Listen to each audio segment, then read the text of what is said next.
Bem-vindos à casa de Deus.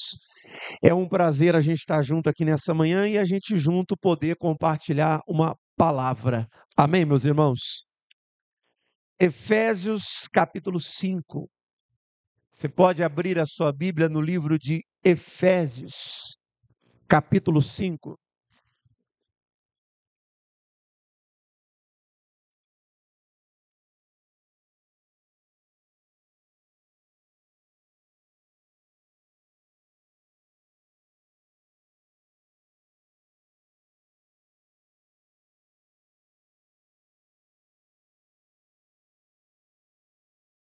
Efésios capítulo 5,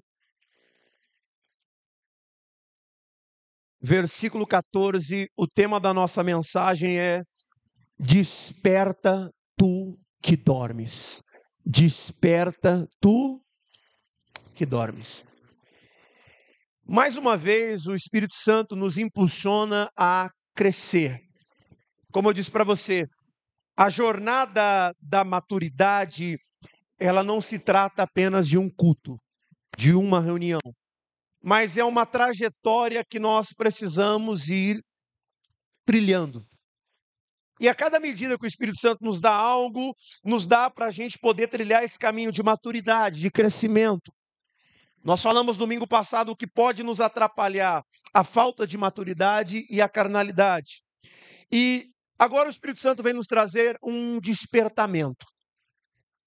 Esse texto de Efésios, capítulo 5, versículo 14, Paulo está dizendo à igreja, pelo que diz: desperta, ó tu que dormes, levanta dentre os mortos, e Cristo te iluminará. Algumas traduções diz, outras diz, Cristo te esclarecerá.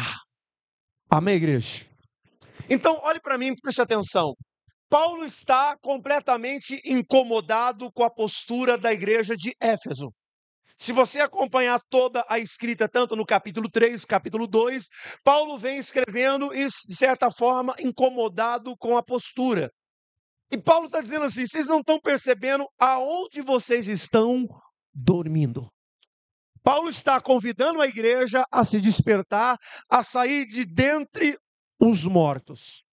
E aí eu falo para você, quem numa sã consciência dormiria aonde existe um monte do quê? Quem dormiria? Quem dormiria um lugar onde está repleto de cadáveres? Paulo começa a dizer assim: peraí, gente, vocês não estão percebendo aonde vocês estão o quê? Dormindo. Como se dissesse, aí não é lugar de dormir, aí não é lugar de repouso, aí não é lugar de se estar. Paulo está convidando a igreja de Efésio a um despertamento. Só que primeiro vocês precisam ter consciência de onde vocês estão dormindo. E falar da igreja de Éfeso não é fácil, porque, veja, era uma das maiores cidades naquela época, influenciada pelo Império Romano. Era onde vivia um politeísmo muito grande. Havia vários e vários templos, templos como o de Diana, temos de como Artemises. A idolatria naquela cidade era muito grande. O censo daquela igreja de idolatria era alto. A religiosidade dentro daquela igreja era grande. O paganismo também espalhado pela cidade era grande. E de repente Paulo está dizendo assim: gente, vocês precisam despertar. Vocês têm que acordar. Olha onde vocês estão, o que, igreja? Dormir. Olha onde. É como se assim, sabe, como se você acordasse e tomasse um choque. Peraí, eu estou dormindo aqui, o quê? Tem um monte de gente morta. Sabe aquela coisa que Paulo queria? Dizer assim, olhar para dizer assim, não, peraí, eu tenho que fazer alguma coisa. Mas por que nos dias de hoje, irmãos, as pessoas estão dormindo também entre os mortos? Eu vou pegar para você um vídeo na internet. Esse vídeo, ele traz um entendimento para nós aqui. Eu vou passar um videozinho. Dá para apagar aqui a frente aqui para ficar melhor para ver? Apaga aqui para mim a luz aqui, ó, aí. Apaga daqui também, só para ficar melhor. Esse videozinho que eu vou passar para você ver, essa é a praia do Rio de Janeiro. Alguns já devem até conhecer a praia do Rio de Janeiro. E um carioca falando, ele dizendo assim, ó, viver no Rio de Janeiro não é para amadores, não é para amadores. Não pode amadores? Não pode amadores. Porque olha a situação que está o Rio de Janeiro. E esse banhista, eu acredito eu, que está lá, ele faz um pequeno vídeo. Porque olha só o que está acontecendo. Olha só o que está acontecendo. Solta aí para nós. Aumenta o volume para ouvir a voz dele. Galera, vou falar uma coisa para vocês. O Rio de Janeiro não é para amadores. Academia a céu aberto, tá? Praia Vermelha, cadáver morto, chute-vôlei, yoga no arpoador e vida que segue. Este é o Rio de Janeiro. Então, o que ele está falando para nós? Espera aí, tem um cadáver aqui morto. Tem alguém morto aqui. Mas, a despeito disso, como é que as pessoas estão? Não, peraí, tem um futevôlei, tem um yoga. Então, quer dizer que ninguém se importa absolutamente com nada. Agora, é sobre isso que eu quero que você entenda. É isso que o apóstolo Paulo está tratando com a igreja de Éfeso. Peraí, vocês que são vivos, não deveriam estar com a postura de morte, ou estar entre os mortos, ou achar que é normal a condição da qual vocês estão. E diante disso, a gente para fazer algumas autoanálises aqui. Por que essa igreja ela está dormindo? Por que essa igreja não está acordada? Por que há alguém que tem que despertar uma igreja? Qual é o senso coletivo que está acontecendo ali? Porque o senso coletivo dessa praia é as pessoas do mundo. Está todo mundo lá curtindo de boa, mas ninguém está preocupado com alguém que está o quê, irmãos? Ninguém está. O senso coletivo, como é que é o senso coletivo desse povo? Não estou nem aí. Ah, não é o meu familiar, eu nem sei quem está lá. Ah, se alguém ligou para o SAMU, que hora que o ML vai chegar? Porque parece que o ML também está atrasado, só tem um lençol em cima. Ninguém está nem aí, ninguém se importa, e isso é o senso coletivo do mundo. E aqui Paulo está falando do senso coletivo igreja. Peraí, aí a igreja. Por que a igreja está dormindo em um lugar onde está repleto de idolatria? Por que a igreja está dormindo numa situação onde a imoralidade cresce demais? E aí Paulo está tratando isso. E a primeira coisa que a gente avalia quando a gente fala de sono, eu gostaria que você prestasse muita atenção nisso aqui. A primeira coisa que a gente precisa analisar e descobrir se nós também não estamos dormindo. Porque isso pode acontecer. O mundo dorme nas trevas e a igreja dorme na onde? Na luz. O mundo dorme na onde?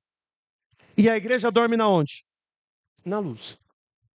Então a gente pode estar fazendo a mesma coisa que as pessoas lá de fora, dormindo, não fazer nada. E algumas coisas o Espírito Santo ministrou no meu coração. O sono representa várias e várias coisas dentro da Bíblia. E a primeira coisa que representa o sono é a inatividade. O sono representa o quê? Inatividade. Ou seja, a igreja de Éfeso poderia fazer alguma coisa. A igreja de Éfeso poderia ter se posicionado, tido uma ação, mas parece que a igreja está inativa. E aí a gente precisa fazer agora esse senso individual. A gente pode falar do coletivo, o que a igreja está fazendo?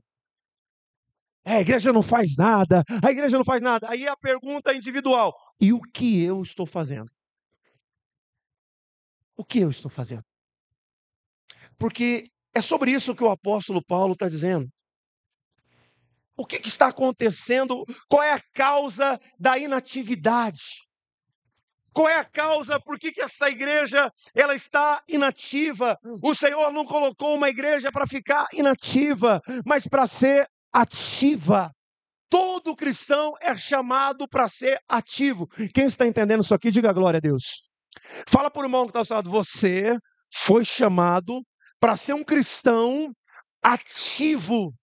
E qualquer coisa fora disso está errado. Qualquer coisa fora disso está errado. E aí a gente fica perguntando qual é a causa. Por que uma igreja pode se tornar inativa?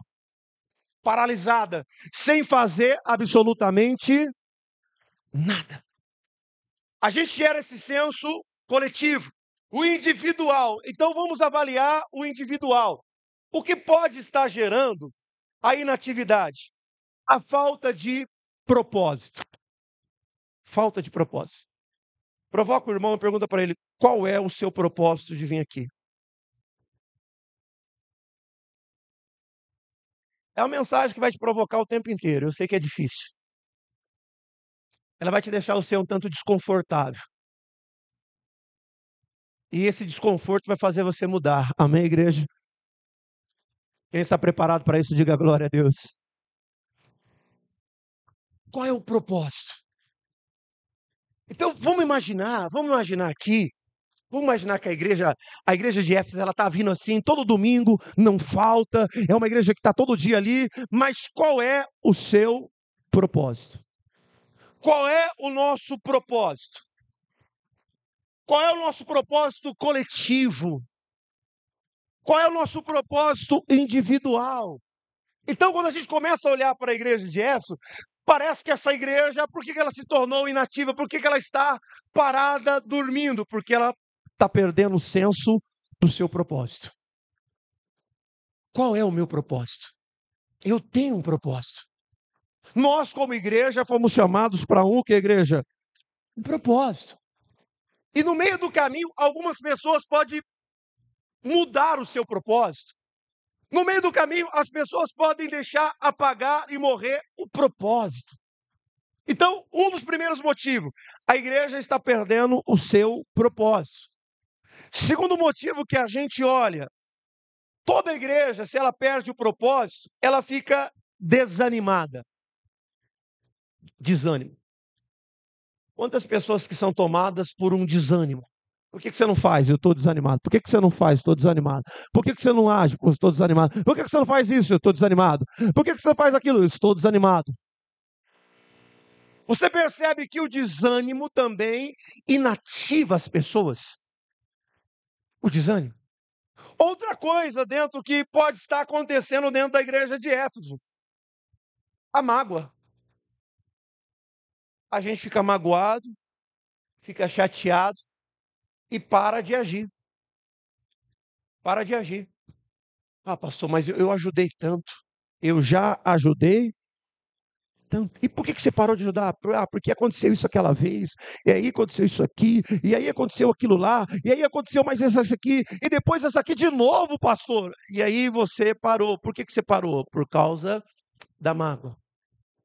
Então, o motivo de estar inativo é porque eu estou magoado. Estou magoado, estou chateado, eu estou triste, pastor. Eu não queria falar, mas eu estou triste. Então, esse é o motivo. O porquê que o coletivo estava travado? Porque se no individual as pessoas estão magoadas, elas não conseguem avançar para um propósito. Vamos imaginar, por que a igreja de Éfeso não estava conseguindo avançar? Por causa que naquela época também, a tentação mundana não era diferente da agora. Não era diferente. O que o mundo oferece lá atrás é as mesmas coisas que oferece nos dias do quê? Mesma coisa. Ah, mas outras épocas é a mesma coisa. Irmão, só que mudou, de fato, é que hoje as coisas vão para a internet e todo mundo fica o quê? Sabendo. Se aconteceu lá no interior do Gogó da Ema, né? Lá no final do mundo, a gente fica sabendo. A única coisa que mudou, que antigamente a gente não ficava sabendo de tudo. Então, para fazer essa pequena autoanálise em si mesmo, porque era o que a igreja precisava fazer. Ela estava sendo influenciada mais pelos seus prazeres, fazia aquilo que dá prazer, estava envolvida mais com as coisas pecaminosas do que com as coisas espirituais. E aí, a gente, como cristão aqui hoje, nós precisamos fazer essa autoanálise. Com o que eu estou me envolvendo mais? Com as coisas espirituais ou com as coisas o quê? Carnais. Então, a primeira coisa que a gente vai avaliar em nós é a nossa atividade. Se a gente está ativo ou inativo. Se você pudesse fazer essa autoanálise de si mesmo, o que você diria? O que você diria? Ou se você olhasse para você que antigamente você era tão ativa, fazia, e por que parou de fazer? Por que deixou morrer isso dentro de você? O que está acontecendo de fato? Seja sincero, porque esse é o momento que a gente desperta. A gente desperta através da nossa sinceridade. Quem está entendendo, diga glória a Deus. Agora, enquanto a gente esconder isso, a gente não consegue sair dessa prisão. Segundo ponto sobre o sono, segunda coisa sobre o sono, que você precisa também entender. O sono implica com a falta de consciência. Sono implica com a falta do quê? Não é assim que acontece? Quando a gente dorme, a gente apaga. Não é assim? Apaga. E o que Paulo, quando fala para essa igreja acordar, o sono, que é a consciência. Agora, escute uma coisa que eu vou falar sobre consciência, que era o que estava acontecendo com a igreja de Éfeso. A igreja de Éfeso agora estava com uma consciência cauterizada. Fala por irmão que está assado, consciência cauterizada. O que acontece? O que é uma consciência cauterizada, pastor? É aquele tipo de consciência que muitas vezes foi falado, mas ao mesmo tempo essa pessoa ignora. E aí a gente vai ficando com uma mente o quê? Cauterizada. Não vai tendo mais a consciência. Paulo fala aqui em 1 Timóteo, capítulo 4, versículo 1, Paulo fala dessa apostasia. Paulo fala assim em 1 carta a Timóteo, capítulo 4, versículo 1. Mas o Espírito expressamente diz que nos últimos tempos apostarão da fé alguns, dando ouvidos, olha o que ele fala, a espíritos enganadores e a doutrina de demônios, e pela hipocrisia de homens que falam mentiras, tendo cauterizado a sua própria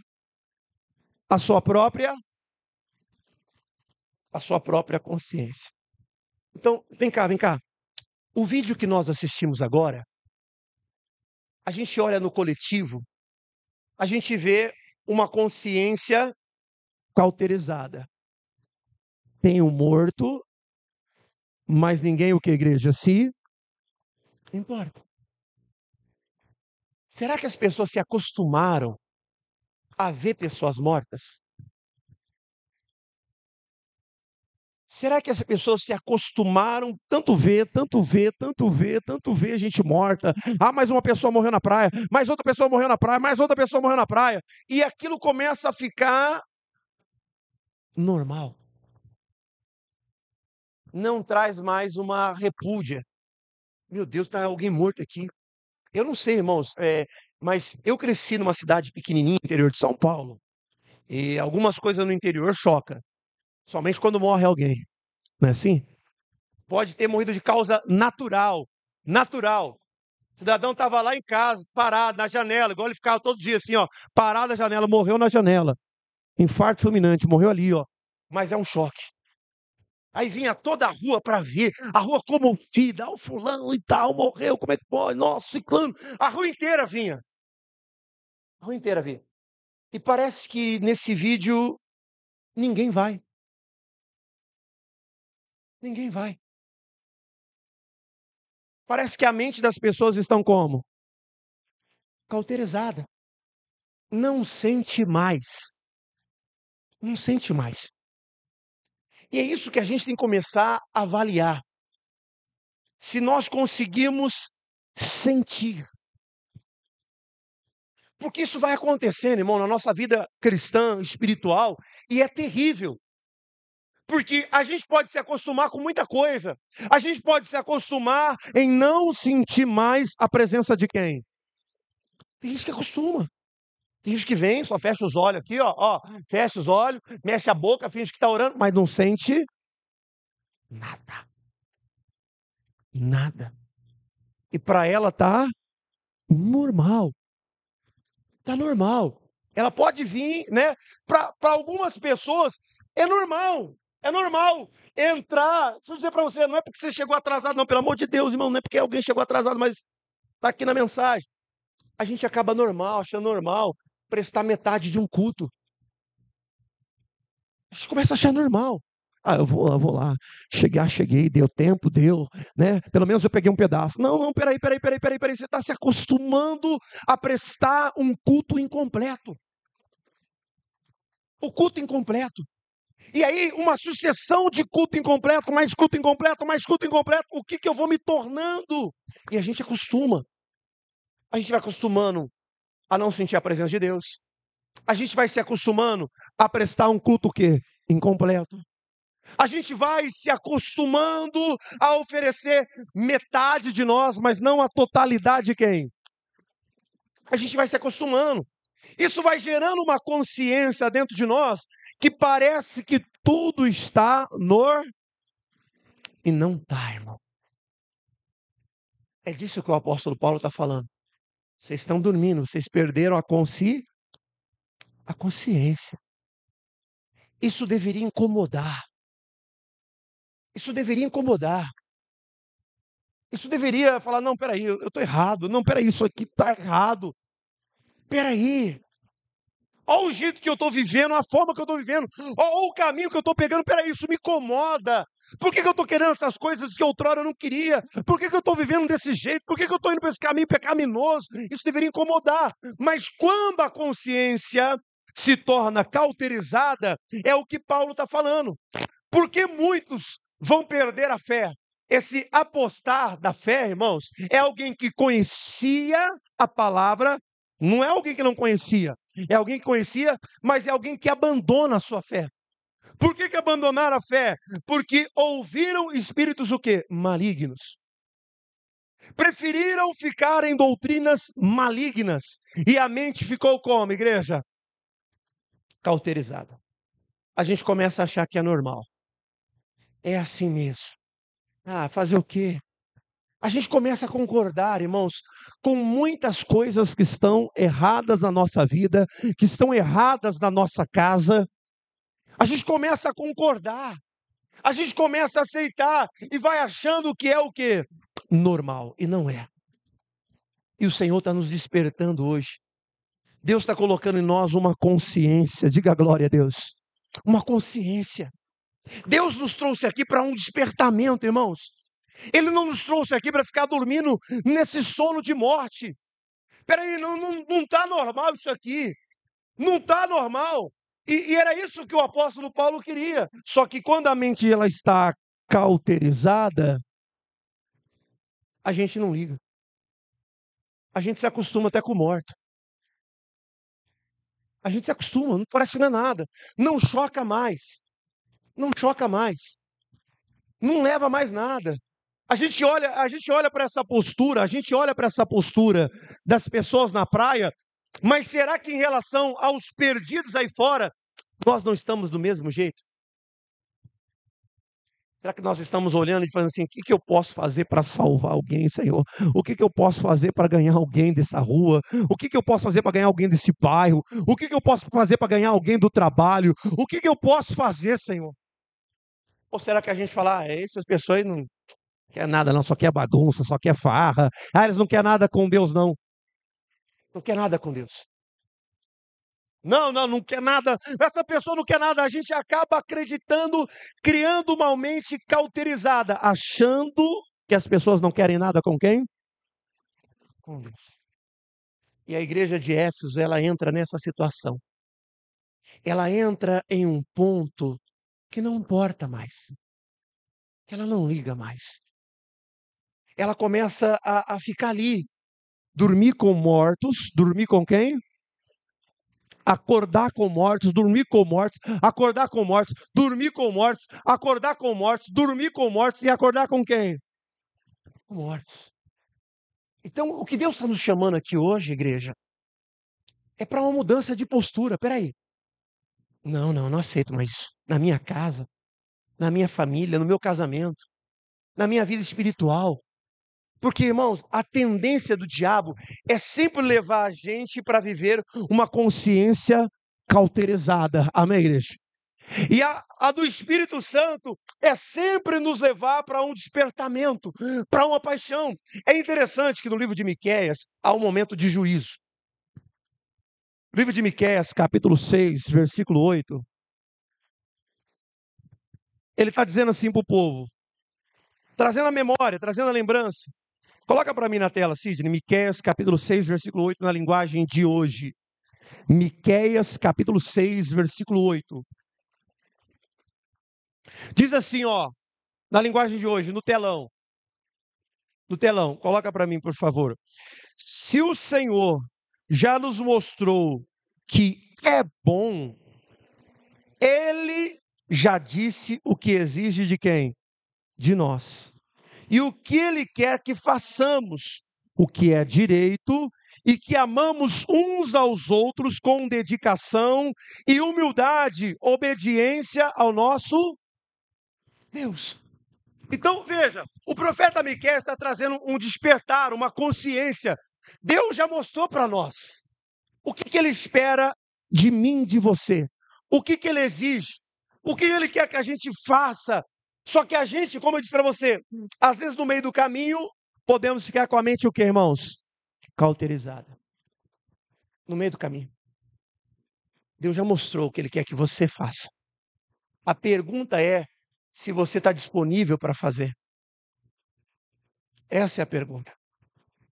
Essa é a pergunta que nós temos que fazer sempre para nós. Ele já mostrou. A gente que muitas vezes fica se perguntando, né? Essa pergunta, o que o Senhor quer que eu faça? Meu Deus, o que quer que eu faça? Bom, Ele já mostrou. Ele já mostrou. É isso que eu quero que você entenda. Outra questão sobre o sono. Outra questão sobre o sono. Bom, o sono também implica com morte. O sono implica com o quê? Com morte. É muito comum a gente usar essa expressão para quem dorme demais ou quem apaga, né? Parece que morreu. Não é assim que a gente fala? Parece que, já viu? Tem gente que você deita em qualquer lugar. Fala, meu Deus do céu, parece que morreu. Não é assim que a gente usa essa expressão? Porque dá a noção de que, peraí, como é que pode dormir assim? Eu já passei em frente, às vezes, até de mercado, de obra de construção, camarada joga um papelão lá e apaga. Não é assim? Não quer nem saber onde ele está dormindo, ele só quer o quê? Parece que morreu. Você passa e tem carro passando, tem buzina, tem tudo, não é assim? Você fala, como o cara consegue dormir aí? Eu já vi gente dormindo no sol. Fala, mas como é que dorme no sol? O sol que tá e a pessoa tá, parece que morreu. Não é essa expressão que a gente usa para alguém que está lá jogado, dormindo de qualquer forma, de qualquer jeito. Parece que fala, mas como? Como essa pessoa pode? Então, a Bíblia Sagrada, ela mostra isso para nós. A Bíblia Sagrada mostra isso para nós. Que o sono representa também o que, igreja? Morte. Agora preste atenção. Abra a sua Bíblia no livro de Apocalipse. Apocalipse. Apocalipse. O Senhor fala à igreja.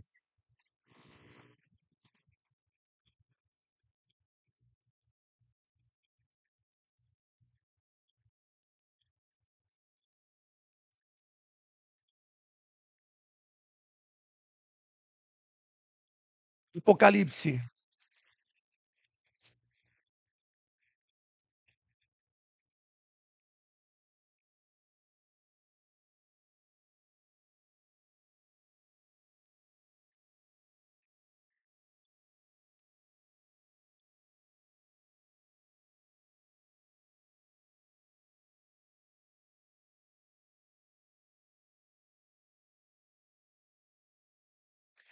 Apocalipse.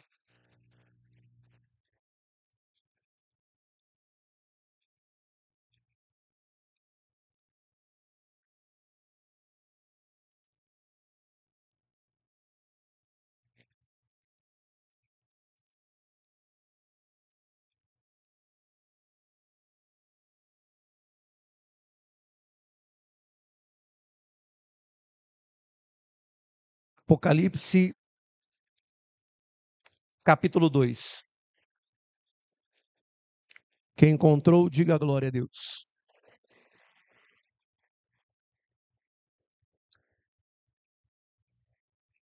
Ele diz assim, ó, Apocalipse, capítulo 2. É uma carta à igreja de quem?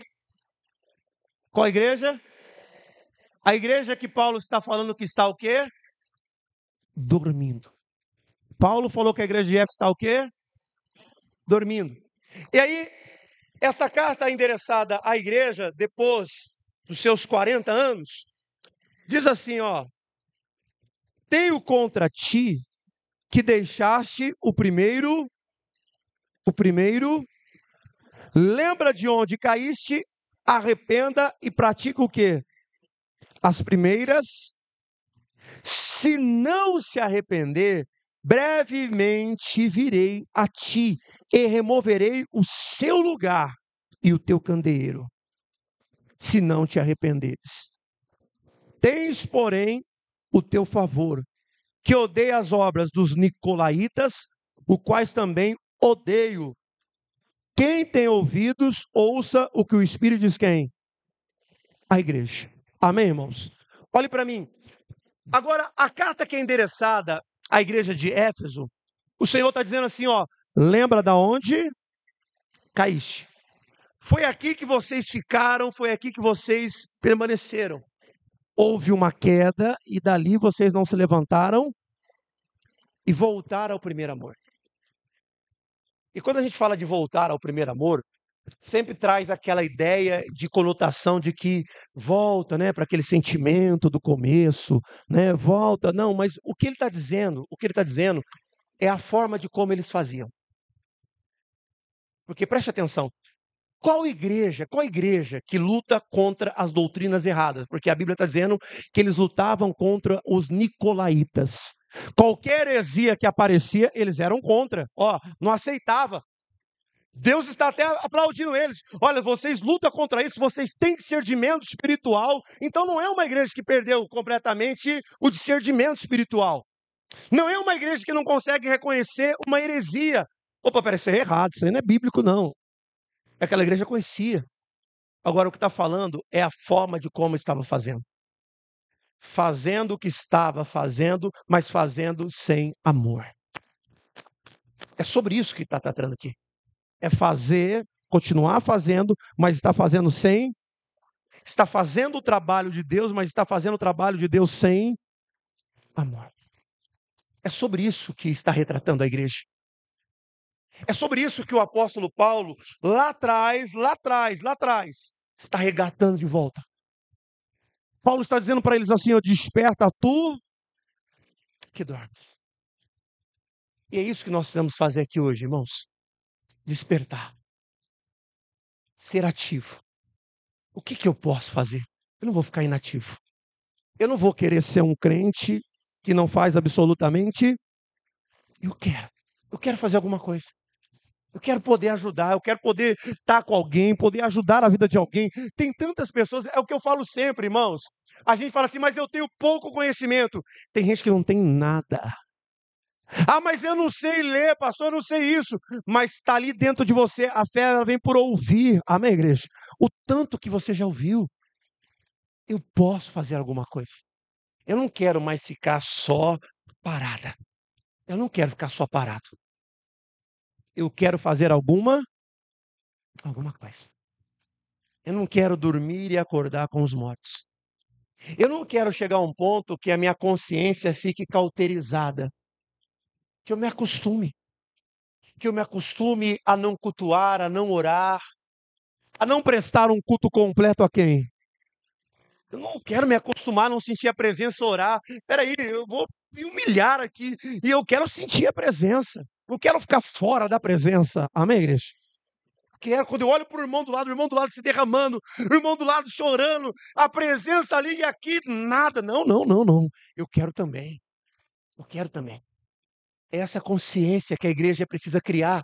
Primeiro, essa consciência, ela cria de forma individual. Depois ela passa a ser o quê, irmãos?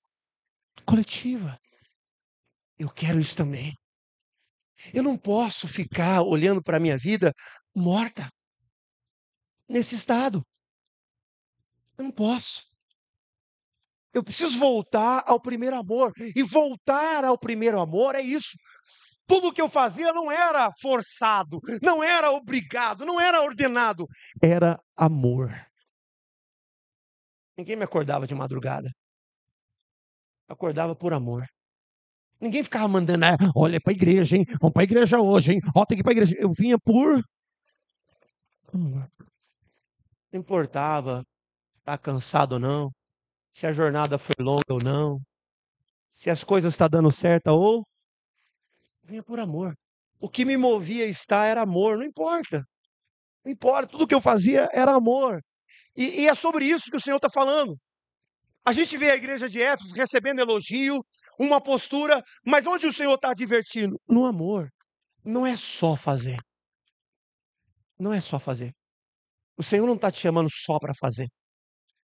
Ele não está chamando para uma obrigação, mas Ele está te chamando para um ato de amor. Todo dia que você decide fazer por alguém, seja por amor. Por amor. Fazer por amor. Vou ajudar por, vou cooperar por amor. Ai, não é por amor. Não perca isso. Porque é tudo o que o diabo mais quer. Que a igreja durma na luz e o mundo dorma na onde? Nas trevas. Tá tudo certo pro diabo. É isso que ele mais quer de nós. A gente está na luz, mas está na luz dormindo. Está na luz dormindo com os mortos. A gente vê os mortos e acha que é o quê? Não, não é normal. Não é normal a minha amiga vir aqui toda segunda-feira falar comigo no trabalho da sua prostituição e eu achar normal. O cara vem se vangloriando porque ele fez isso, aquilo outro, e a gente achar o quê? Não, eu vou falar alguma coisa para ele, vou ajudar ele. Essa vida não vale nada. Não, aquele cara vem toda vez contar do adultério, ele é um adúltero. Ele trai a mulher dele. Não, preciso falar alguma coisa para ajudar ele. Vou ajudar ele. Vou falar alguma coisa, eu não vou ficar dormindo entre os mortos. A gente precisa se posicionar. Ou senão a gente vai fazer parte como aquela gente na praia. Para eles parece que não aconteceu nada. Nada. Não, filho, você está errado isso aqui. Não vou ficar com a mente cauterizada para os meus filhos, não. Eu preciso falar para os meus filhos. Vem cá, filho, isso aqui que você está vivendo, isso aqui que você está fazendo, a forma de como você decidiu a sua vida está completamente errada. E eu, como teu pai, preciso te falar, porque eu te amo.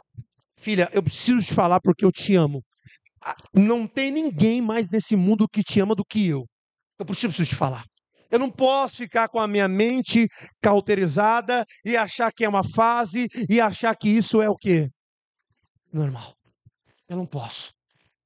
E é isso que o Senhor está nos chamando, irmãos, para um despertamento hoje.